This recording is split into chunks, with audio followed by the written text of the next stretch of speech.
Une simple tribune, parue dans Valeurs Actuelles et signée par de nombreux militaires de tout rang, dont des généraux, destinée à secouer le cocotier de nos dirigeants, n'en finit pas de faire couler des tonnes d'encre, des tonneaux de salive et des kilomètres de pellicule. La meute gauchiste s'est donc déchaînée. Comment? C'est un appel à l'insurrection, une commémoration du putsch d'Alger, que sais-je encore? En réalité, il n'y a rien que de très factuel dans la tribune de nos courageux soldats. Les termes sont alarmistes, mais la situation de notre pays ne l'est-elle pas furieusement? Ah oui, mais il paraît que l'armée, c'est censé être la grande muette. Tu parles, Charles. Quand des militaires retraités vont militer sur les listes d'En Marche, là, pour le coup, il n'y a pas de grande muette qui tienne. Par contre, s'ils viennent dire la vérité, à savoir que notre pays part en quenouille, là, ce sont de vilains, méchants putschistes.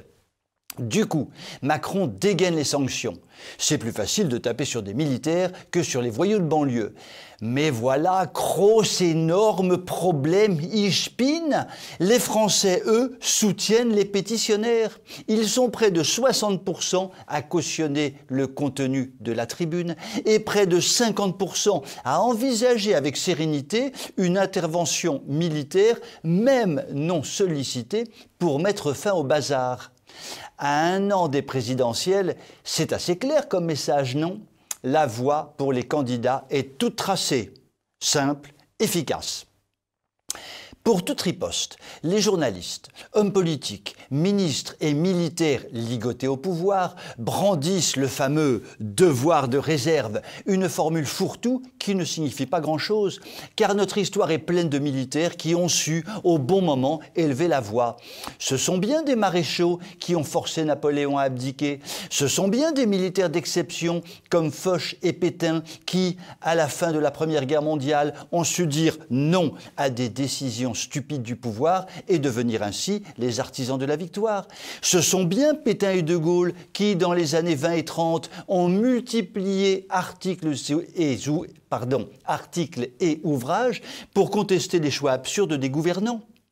Parly, la ministresse de pacotille, Lecointre, le chef d'état-major de pacotille, Macronor, le chef des armées covidiennes de pacotille, auraient certainement congédié Foch et Pétain en 1917 et mis hors circuit Pétain et De Gaulle dans les années 30.